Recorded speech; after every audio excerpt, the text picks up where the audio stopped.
Bueno, la idea es comenzar un poco a charlar, retomar algunas cuestiones que ya venían hablando Marianela y Miguel sobre los asentamientos. Yo quiero dar un panorama general de la investigación que estoy llevando a cabo en el IESI, ¿no? Sobre las cuestiones de los asentamientos, cómo nos podemos aproximar, hablar un poco de asentamiento en el contexto de la ciudad de Posadas, ¿no? Cuando hablamos de la cuestión urbana, no podemos hablar de algunos procesos sociales sin ver el escenario en el que se desarrollan todos estos procesos sociales, ¿no? La idea es plantear un poco inicialmente qué son los asentamientos, cuántos asentamientos hay en la ciudad, ¿no? Dónde se ubican, cómo surgieron, hacia dónde se desplazan, ¿no? Más ver en términos diacrónicos, ¿no? y procesuales, no ver tanto lo que es ahora, ¿no? Sino es ver desde una perspectiva histórico-procesual también, ¿no? Esto implicaría ver también en perspectiva, ¿no? ¿Qué va a pasar el día de mañana? Cuando pensamos en algunos datos sobre asentamiento, tenemos dos grandes relevamientos ahora, ¿no? Que son relativamente recientes, pero es también a veces muy problemático porque algunos investigadores dicen, no, pero hay tantos, pasa tanto, pero hay estos otros criterios, ¿no? En el año 2014-2015 se hizo un relevamiento muy interesante acá en la ciudad de Posadas por parte de la municipalidad, del área de provisión de agua y servicios públicos y de regularización de espacios públicos, de ocupación de espacios públicos, creo que se llama la dirección. Y bueno, eso dio un reglamento de 63 asentamientos con 5.300 familias, ¿no? Al año de estos sale un reglamento de la ONG Techo y dice Posadas y en el área capital, no todo el Gran Posadas, ¿no? Toda esa mancha urbana, y da ese dato, ¿no? Que son cerca de 70 asentamientos y más de 12.490 familias, más o menos. O sea, como que dista bastante una estadística de la otra, ¿no? Y bueno, hay algunos criterios que tienen que ver con alguna imprecisión, ¿no? Por un lado, la municipalidad de Posadas no censó la chacra 145 porque había otro criterio en ese momento de regularización de las tierras.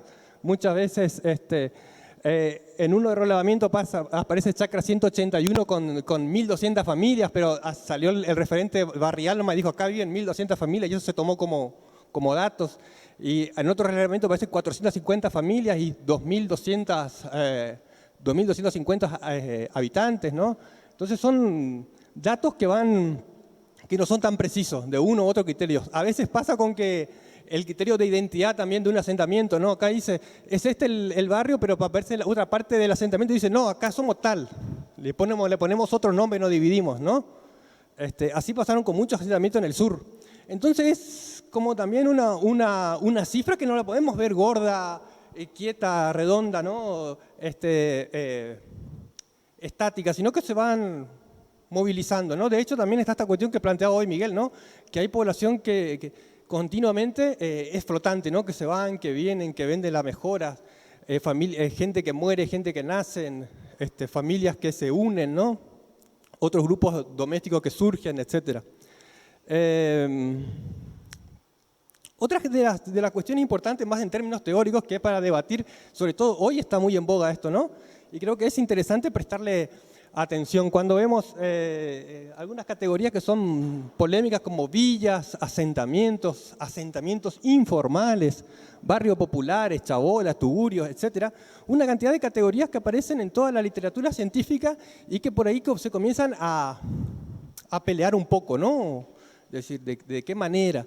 Hay algunas, yo soy bastante crítico, ¿no? De alguna producción científica y académica en la Argentina que está muy focalizada en las grandes áreas metropolitanas de la Argentina, ¿no? Como Capital Federal, el AMBA, Córdoba, Rosario, etc. Y se produce investigación, pero no es la realidad de toda la Argentina, ¿no? Nosotros en la región, en el norte, acá en Posadas, tenemos por ahí otras especificidades, otras particularidades de los asentamientos, por lo tanto necesitamos otra aproximación, ¿no? Una de esas literaturas, ¿no? que aparecen, ¿no? Esta gran distinción entre villa y asentamiento, ¿no? Las villas son, por un lado, aquellas que surgieron en un particular contexto histórico de la Argentina, donde hubo un proceso migratorio rural-urbano, migraciones de países limítrofes. Las villas son más están más intricados, ¿no? Su trama, ¿no? Con pasillos hacia adentro, están más densificadas, hay una identidad villera, hay migrantes de países limítrofes, etcétera, ¿no?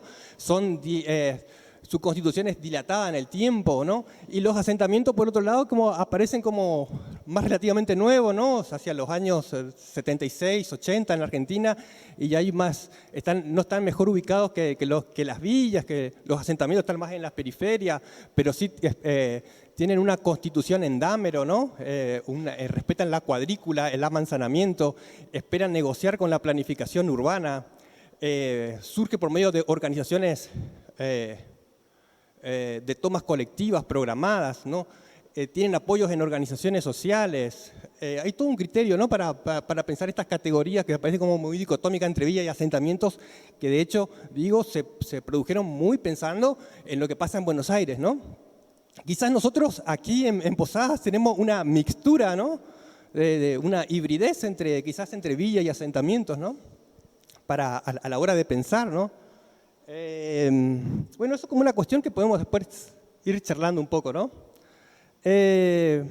Bueno, cuando pensamos este trabajo de investigación tenemos algunos lineamientos entre pensar, por un lado, asentamiento, la cuestión de la pobreza urbana, pensar un poco la categoría de ilegalidad, de irregularidad en la ocupación del suelo. Vamos a sostener que estos asentamientos son parte de lo que se llaman las urbanizaciones informales, que son autoproducidas por los sectores populares, ¿no? Para resolver cuestiones habitacionales, cuestiones de hábitat, por un lado, ¿no? Vamos a plantear también algunas ideas, ¿no? Que ahora son bastante interesantes, sobre todo y que se critica la categoría de lo informal, ¿no? ¿Qué es lo informal, no? Y algunos hablan de, vamos a decir, asentamiento normal, no asentamientos informales, ¿no? Hay una deconstrucción de la idea de informalidad porque se plantea una idea de desnaturalizar ese proceso de legitimación y de deslegitimación, ¿no? Y que tiene connotaciones muchas veces peyorativas y negativas sobre diferentes formas de hacer ciudad, ¿no? Lo informal, ¿no? Como lo informal que da lugar a decir que eso no está bien, es lo ilegal, ¿no? Y muchas veces se plantean estas observaciones y sobre todo pensando que también hay otras partes de la ciudad que también son informales pero no son vistas como informales, ¿no? Entonces la idea es criticar un poco la categoría informal, está bien, pero dentro del mundo académico todavía la categoría informal aparece como una categoría válida y eficaz para analizar los procesos urbanos que se desarrollan en las ciudades. Eso es una cuestión a tener en cuenta, ¿no? Pero bien, queda esta polémica abierta, ¿no? Si incorporamos informal, ¿de qué punto no? Yo después, por eso abrí, cuando iniciaba recién esta exposición, estábamos abriendo ahí con Guido el Google Maps, ¿no? Quiero polemizar un poco esta categoría informal, ¿no? ¿A qué cosa le vamos a llamar informal y a qué cosa no le vamos a llamar informal, ¿no? A la hora de pensar los asentamientos tenemos que pensar la ciudad y la accesibilidad al espacio urbano. Es una cuestión básica para que pensemos cómo los asentamientos se ubican en el espacio, las personas interactúan con el espacio urbano, la accesibilidad a la ciudad es parte muchas veces de las estrategias reproductivas que tienen los sectores populares urbanos, ¿no? Y el contexto en el que se localiza el hábitat es básico porque muchas veces dicen sobre las estructuras sociales de poder que se ubican en la ciudad, ¿no? Por eso aparecen algunos asentamientos que están más amenazados por la planificación urbana y otros que no, ¿no? Y la planificación urbana muchas veces tiene permisividad, ¿no? Sobre algunos asentamientos y sobre otros no. Después vamos a ver, ¿no? Y también otra cuestión para pensar esta idea de que los asentamientos de Posadas no son todos iguales. Esa es la primera categoría que hay que pensar, ¿no? Porque muchas veces cuando en ciencias sociales estamos pensando, hablamos de los asentamientos como una categoría genérica, ¿no? Todo asentamiento, ¿no? Y en realidad no, pasa diferente. Una cosa es el Cerro Pelón y otra cosa es Barrio Belén, ¿no? Son dos cosas. Entonces tenemos asentamientos chicos, asentamientos grandes, asentamientos nuevos, asentamientos viejos, asentamientos densificados, otros asentamientos poco densificados, asentamientos que tienen diferentes procesos de evolución en la provisión de infraestructura y servicios de consumo colectivos, asentamientos que están más ubicados dentro del contexto urbano, de la trama urbana, con las estructuras de oportunidades que eso tiene, asentamientos que están en las periferias, y tenemos también asentamientos con diferentes dinámicas organizativas de sus residentes, ¿no? Asentamientos que están más organizados y otros que están más desorganizados. Entonces tenemos una heterogeneidad de situaciones a la hora de ver cada asentamiento específico, particular, etc. Una de las cuestiones para pensar los asentamientos informales tiene que ver con que pensemos que son, en primer lugar, partes de las urbanizaciones informales producidas por los sectores populares, que se van a delimitar en base a dos transgresiones, ¿no? Dice Chiclevsky y otros investigadores también, ¿no? Que una es la que refieren a la propiedad o al dominio, ¿no? Al título de propiedad, ¿no? Muchas veces se asientan sobre tierras públicas, privadas, con loteamientos irregulares, etc. Y por otro lado, lo que derivan del proceso de urbanización, ¿no? Es decir, que se localizan en tierras poco aptas para la urbanización, para la vida urbana, donde no hay servicios básicos, sin infraestructura, red, agua, cloaca, alumbrado público, ¿no? Generalmente están en zonas muy degradadas, poco aptas para la urbanización y con situaciones de adversidad ambiental, ¿no? La quema de basuras, como pues ha mostrado hoy Miguel, ¿no? Basurales clandestinos, etc. Entonces esos son dos criterios, ¿no? Que se alimentan. Por un lado la irregularidad en la tenencia de la tierra y por otro lado las que derivan de ese proceso de urbanización. Bueno, esta investigación tiene un doble propósito, ¿no? Por un lado, es esta, la de analizar estas estructuras de oportunidades con las que los habitantes de cada asentamiento tienen relación, ¿no? Que tiene que ver con las políticas urbanas, por un lado, ¿no? Y con las posibilidades que esto brinda para las condiciones de existencia de la población, en términos de estas variables económicas, habitacionales, del mercado de trabajo, de posibilidades a servicio, del tiempo y las distancias, por un lado, ¿no? Que facilitan, ahí aparece como estructuras de oportunidades vinculadas al espacio en el que ocupan, ¿no? Y por el otro lado, abordar las prácticas individuales y que son colectivas de las personas, es decir, más del contenido de la agencia, ¿no? La posibilidad de agencia que tienen los habitantes de poder sortear esas dificultades, esas adversidades, de mejorar las situaciones y de transformar también el entorno, ¿no? Una de las categorías acá de la charla es la producción social del hábitat, ¿no? ¿Y qué es esta idea de producción social del hábitat, ¿no? Algunos autores, muchos, sobre todo hay un brasilero que a mí tengo bastante inclinación con su línea de investigación, ¿no? Que es Pedro Abramo, dice que la ciudad es el resultado de lo que hace el Estado, ¿no? De las políticas públicas, de la lógica pública, de la intervención de planes, de programas de desarrollo, etcétera, sea de escala municipal, provincial, nacional, etcétera. Y por otro lado es parte de lo que hace el sector privado también, es parte de la lógica privada, ¿no? De lo que hace el mercado, las construcciones residenciales, privadas, etcétera. Pero él dice, es también de una tercera lógica, que es la lógica de la necesidad. Es decir, gente que está por fuera del Estado y que también está por fuera de la necesidad y que no se articula ni uno a lo otro, entonces lo que le queda es resolver sus problemas por su propia cuenta, ¿no? Y esta idea da para pensar, en la que se ancla esta idea de la producción social del hábitat, ¿no? Acá tenemos una definición de producción social del hábitat de Félix Ortiz, ¿no? Que es uno de los pioneros hoy en día en trabajar esta cuestión. Tiene que ver con la producción de esos espacios habitables, ¿no? Generadores de hábitat, que son sin fines de lucros. Uno podemos saber la autoconstrucción de la vivienda, ¿no? O la solidaridad que se genera dentro de esas redes de reciprocidad, de ayuda mutua entre los vecinos, ¿no? Y que muchas veces se pueden articular también para la venta en el mercado informal, ¿no? Pero eso es lo que emerge en el segundo plano, ¿no? La idea de autoproductores de hábitat, de su vivienda, de su lugar de vida, ¿no? de su gallinero, de sus materiales de subsistencia, de sus condiciones diarias de vida, etc. Acá tengo 3 mapas, ¿no? Que quiero señalar, ¿no? Este es el primer relevamiento, ¿no? de asentamientos en posadas, ¿no? Cuando hablamos de posada y la ubicación, ¿no? Marcamos 3 tiempos. Vamos 3 décadas atrás más o menos, ¿no? Esto es el primer relevamiento que se hizo académicamente, ¿no? y que disponía para la fuente oficial, también porque la municipalidad se nutría de esto en su momento, año 95, 96, ese relevamiento de los bolsones de pobreza del proyecto POUR, ¿no? En ese momento. Ahí se hablaba de cerca de 80 asentamientos, ¿no? Tampoco no se hablaba de la categoría de asentamiento, ¿no? No existía era bolsón de pobreza. Un bolsón de pobreza parecía como la definición operativa de un bolsón de pobreza eran 10 viviendas precarias que tienen necesidades básicas y satisfechas y que están ubicadas en el perímetro de una manzana, ¿no? Un criterio operativo para delimitar metodológicamente lo que iba a ser un asentamiento. Lo interesante de acá es que el 33% de esos bolsones de pobreza, de esos asentamientos, estaban en áreas inundables, todo en el frente fluvial, ¿no?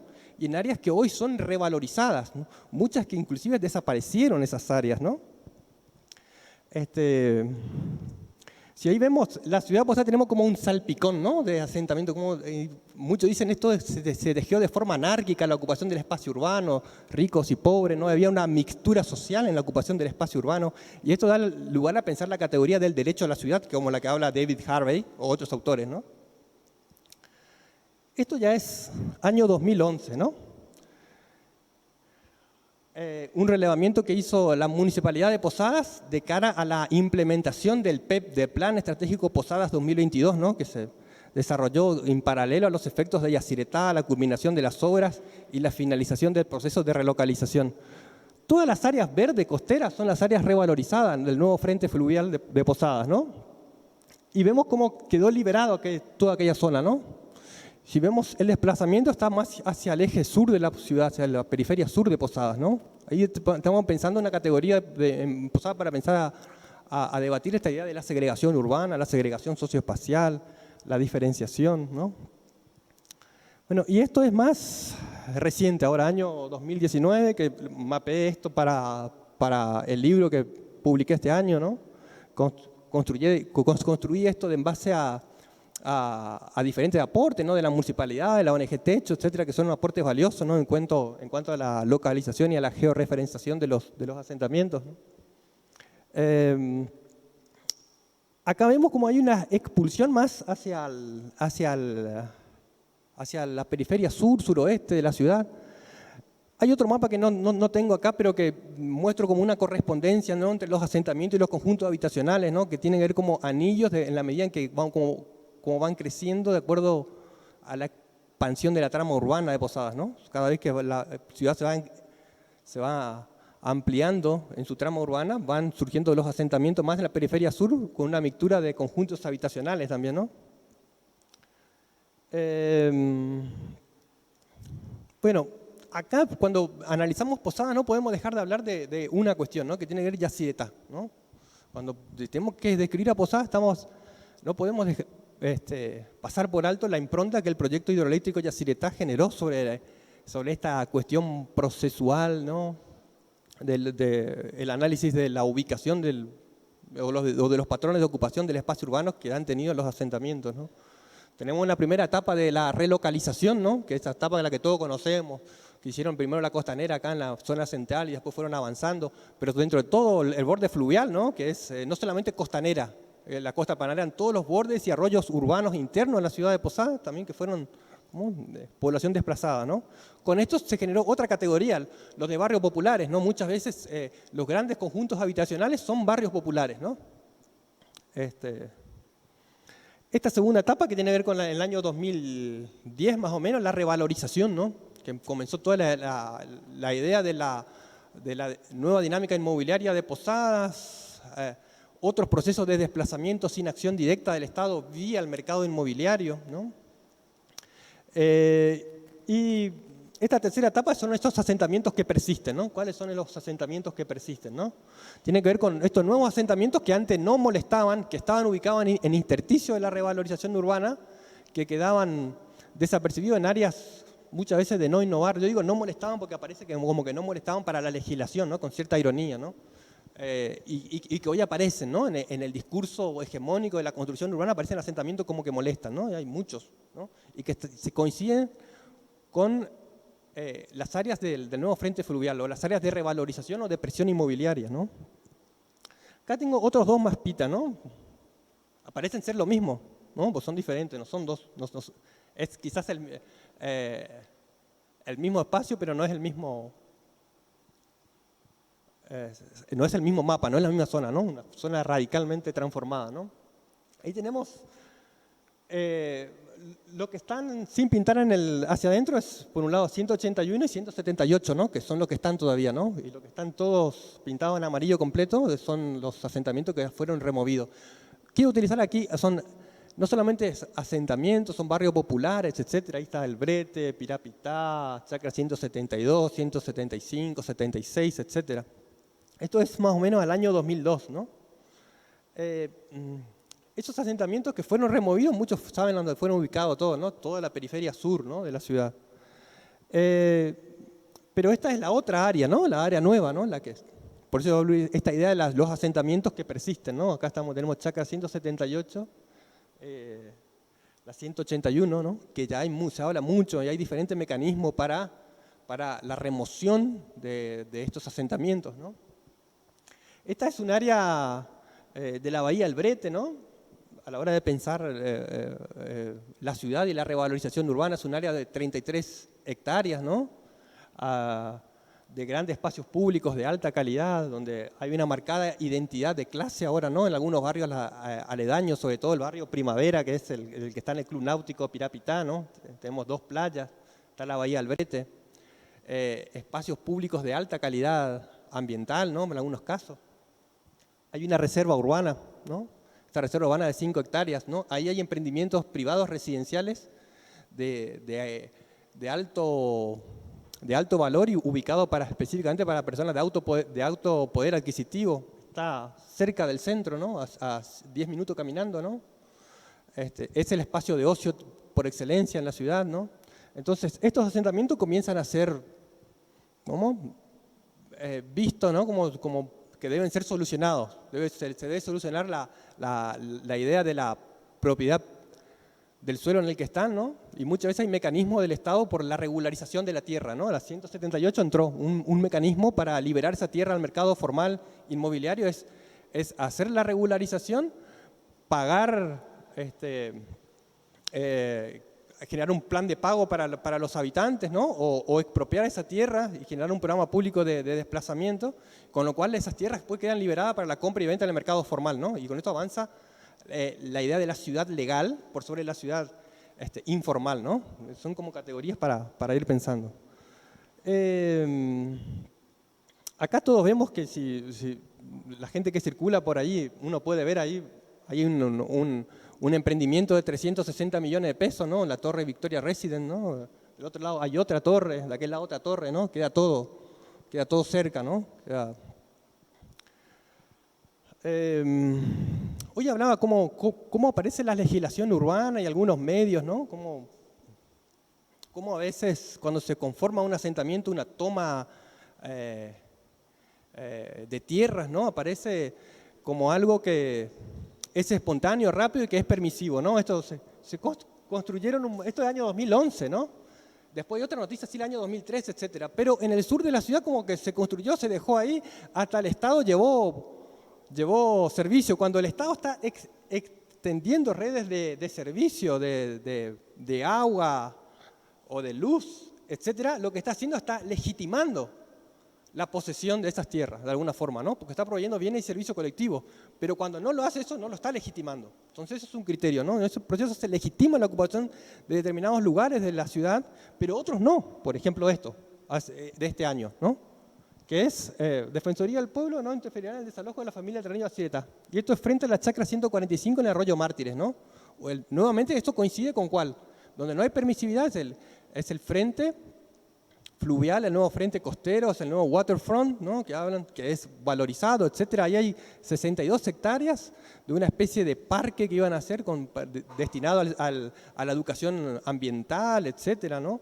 Con articulación de diferentes negocios inmobiliarios privados, con especulación. Entonces ahí no hay permisividad, ahí no hay tolerancia, pero los márgenes de tolerancia son en otros lugares, ¿no? Donde hay menor infraestructura, donde el costo de la tierra es más barata y donde hay lugar apto o propicio para el desplazamiento de las personas que tienen menor poder adquisitivo. Por lo tanto, hay una idea clasista del espacio urbano, ¿no? Una idea muy clasista del espacio urbano, ¿no? Dijo, los mejores espacios urbanos seccionamos en mercancía de acuerdo al poder adquisitivo de la gente, ¿no?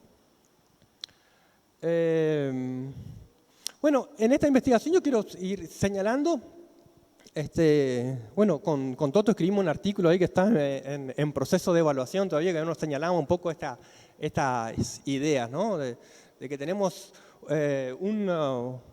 un patrón de localización de los asentamientos en contexto de revalorización urbana, ¿no? Y otros en proceso de expansión urbana, ¿no? Los primeros están más integrados al espacio urbano, tienen mayor accesibilidad, estar más cerca del centro, una estructura de oportunidades, porque estar más cerca del centro es estar más cerca de la red de servicios, de infraestructura, menores costos en transporte, en traslados, y también estar cerca del centro está más cerca de la dinámica del mercado de trabajo urbano, es más fácil conseguir trabajo, etcétera, ¿no? Y estar en la periferia no tiene mayores adversidades, ¿no? Hoy señalaba Miguel de la idea de la estación de transferencia, ¿no? Yo hice una entrevista en un asentamiento en la zona sur, pero muy periférica de Posadas. Bueno, la gente señalaba como los pesares es salir del barrio. Uno de esos pesares es tener que ir al centro. No solo por el costo del transporte, ¿no? La carencia que implica eso, sino también la idea del tiempo invertido en trasladarse, ir de un lado hasta otro, esperando, ¿no? Entonces lo plantea como una travesía. Ir a Posadas genera ciertos desganos, ¿no? Para ir, plata, pérdida de tiempo, etcétera. Ir y venir se pierde como si fuese que es la misma cantidad de tiempo de desplazarse en el AMBA, en el área metropolitana de Buenos Aires. Uno piensa 2 horas para ir, 2 horas para venir, una cosa de loco, ¿no? Para plantear esto para Posadas, una ciudad pequeña, chica, de tamaño medio, etcétera, por tener tanta expansión. Y esto también es un indicador para pensar la segregación socioespacial, ¿no? Gente que no se pueden movilizar porque están dentro de los límites, de los perímetros de la ciudad, ¿no? Donde también el costo de vida es más dificultoso. Pero acá yo quiero plantear una idea, ¿no? Que está muy escondida en esto, ¿sí? Lo que aparece como una ventaja, esto lo planteo como una idea muy mía, y que sobre todo como a modo de hipótesis, ¿no? Lo que está como una ventaja se transforma en una desventaja. ¿Qué implica esto? Pensar que estos asentamientos que están cerca del centro, etcétera, tienen mayor presión inmobiliaria, mayor codicia sobre las tierras que ocupan y por lo tanto están se sienten más amenazados de permanecer en eso por el amedrentamiento legal y jurídico de la legislación urbana, de la aparición de propietarios privados ausentistas, etcétera, que reclaman esas tierras y la emergencia del fantasma de la relocalización. Y los otros que están en zona de periferia están más tranquilos, porque acá no nos molesta a nadie. Entonces, estas ventajas y desventajas también se transforman en otras adversidades, ¿no? Esto es muy claro. Cerro Pelón, ¿no? Viejo Rowing, ¿no? Zona de Villa Urquiza que están sobre Costanera, otras zonas sobre el Mártire y todo el frente fluvial, ¿no? Y las que están más cerca de la ciudad de Posadas, ¿no? Bueno, estos para pensar algunos casos, ¿no? Los que están más integrados al centro y los otros que están más afuera, ¿no? Ahí están los nombres, ¿no? Miguel no es tanto de decir los nombres, yo sí. Una cosita y cierro esto, ¿no? Como para despertar la polémica, ¿no? Tenemos acá esta zona, ¿no? Cuando pensamos esta idea de lo informal, lo formal, lo legal, lo ilegal, etcétera, también nos da para pensar a una serie de cuestiones, ¿no? Cuando hablamos que un asentamiento informal de esta categoría, ¿no? Es informal porque no tiene conexión con la trama urbana, porque está encerrado en la ciudad, no posibilita la llegada del ejido urbano, ocupa el espacio público, no tienen títulos de la tierra de forma irregulares, etc. Y si vemos acá esta zona, ¿no? Que es, creo que es Avenida Zapiola, acá se relocalizó gente de este espacio, ¿no? Que está cerca de La Aventura, ¿no? Acá está Chácara 181, 188. ¿Preguntas?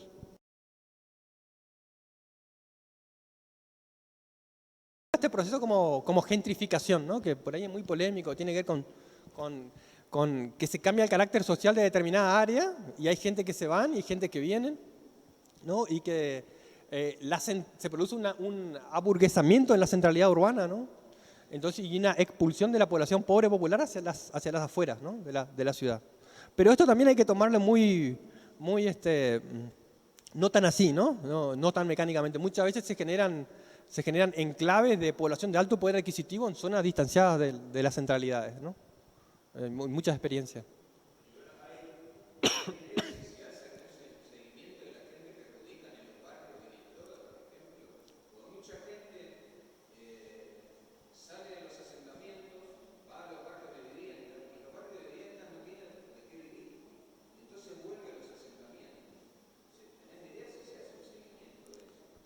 Ah. Vos sí, para el caso de los relocalizados, específicamente, ¿no?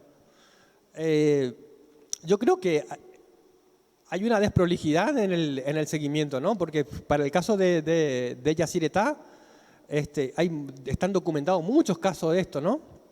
Porque la Yacyretá tenía en cada conjunto habitacional una OB, ¿no? Una oficina barrial, que hacía estos tipos de seguimiento con trabajadores sociales que iban regularmente y que después hay gente que vendía en las casas y que se iban nuevamente y están en asentamiento. Bueno, esto es parte de una investigación que quiero comenzar a desarrollar de acá a unos años, ¿no? La gran incógnita es a dónde van los relocalizados, ¿no? Y es cierto, hay como casos que yo he detectado, ¿no? Gente que vende la vivienda y vuelve nuevamente a otros espacios urbanos, ¿no? Y, bueno, esto debe ser o debe dar lugar a una investigación más seria, ¿no? En el fondo, pero hay muchos casos de estos.